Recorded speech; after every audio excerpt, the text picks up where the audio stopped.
Hello everyone. There is no tier list of beginners Python courses on the internet, so I have vowed to complete every single one and rank them. Progress going well. Let's have a look and see how we're getting on with learnpython.org. So a super quick recap of what we're doing is I did 30 seconds of Googling and I found some Python courses that were recommended. Just flicking through them now.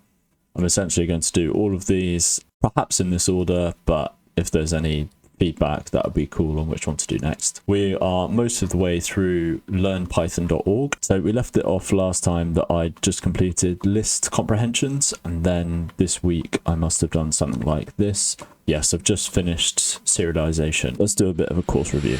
Now, the way learnpython.org is broken up is you have the basics, coding for kids that we've looked at in week 3, and the advanced tutorials. So the big thing that stood out to me this week was that we learnt about sets, and this is simply just, well, correct me if I'm wrong, but as I understand, this is just a list that has no duplicate entries, which is basically how I was running my lists anyway. I can see if you're storing lists of customers, perhaps you might have several customers at the same address, so you definitely do need the 2 different data types. I appreciate that. Why this is at 1.22 when we did lists at 1.03 and then dictionaries at 1.11, it just doesn't feel like it flows logically for me.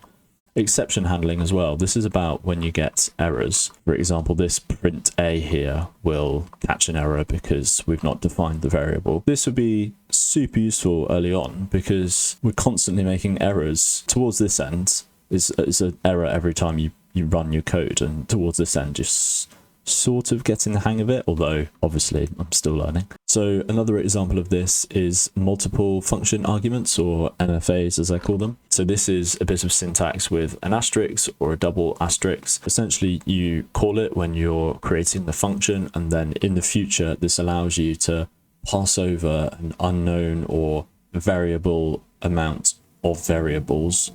So when you're drafting your function for the first time over, it's sort of some open arms saying, you know, throw whatever data types and what have you at me, and I can handle that.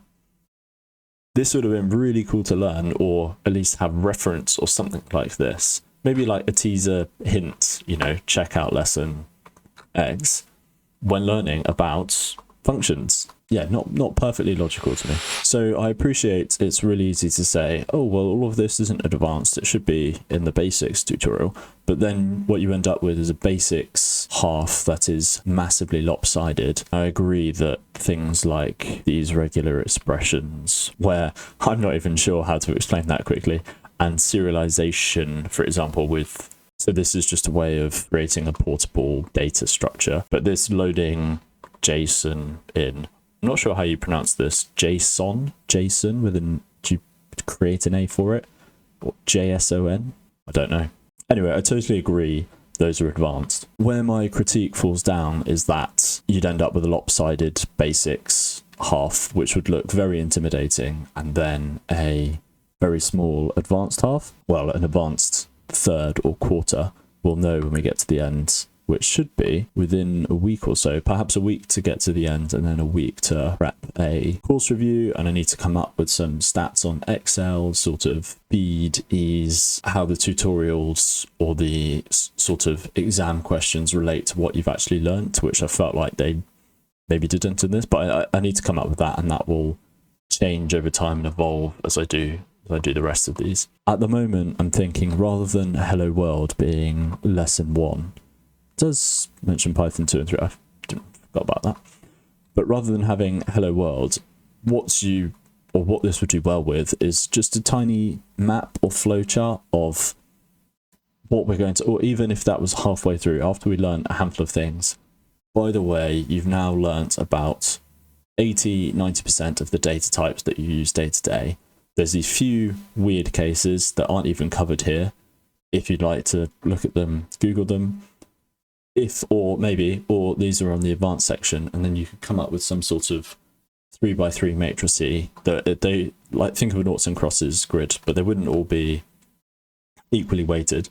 So then you'd have perhaps data structures in the beginner, in the basics bit, Then you'd have something else. So that would be something like operators. I thought that was, there we go. So operators in the middle, and then loops. So this is all in the beginner band. So you could have your different subjects. Then what this would allow for, so rather than just one long list of basics, you'd then have little packages of lessons grouped together. Some numbers would be beneficial for this as well. What that would also allow for is for them to create some intermediate steps. So for example, modules and packages, I wouldn't say that is essential to know, because you won't get by without it with a job, but you don't necessarily need it to run some stuff. You can just have one really long you can just have one really long program that does everything, and you don't call any other modules or packages, for example. So this could then go in the intermediate band, and again, you could have your own categories. And then lastly, we've got things like serialization. Was this one of the complicated ones? Yeah, so importing JSON. Another critique, serialization. I'm saying that right. They don't tell you what that is. They just say, we've got these JSON libraries. So JSON is JavaScript object notation, something like this. Essentially, it's a big portable JavaScript data structure that is very commonly used. Everyone loves it. Everyone wants to interact with it, but everyone has their own different programs and reasons that they can't just access it innately. So they need to sort of do this converting or importing step. So when we think about this, we're already importing something, importing a module. It would be beneficial before we start using this keyword that we've learnt what import is and the function of it. So I definitely agree this should be in the advanced half. I think this is what I'm leaning for this course. I'm not sure how I'll feel after we've done some other courses. So perhaps this is really easy in the sense it gives you a lesson. For Code Academy, I'm not sure what the course layout is, but for example, we have building a guessing game, building a car game. This doesn't readily break down into basics, advanced, and easy to spot, intermediate, and bespoke lesson packages. So perhaps with each different course, there's going to be a different take on this and what I think is best. So one of the cool things that I did learn this week was about import requests, and this allows you to access websites and pull data from that or from a web API, which I can see being super useful for lots of programs, especially where AI is concerned with building up a robust data set. Don't actually have any insights or things to teach this week. Maybe I'm getting lazy, maybe I was overzealous when I said I'd do it in the first instance. But this is what we've got lined up for the future, so that'll be week 5. I've just noticed this parsing CSV files, which again looks very similar to what we just talked about scouring stuff. Why they're not next to each other, we will find out. And then do a nice big course review. So for that, I need to come up with some metrics and actually piece my thoughts together. So I hate to say it, but that's it for week 4. Thank you for stopping by and listening.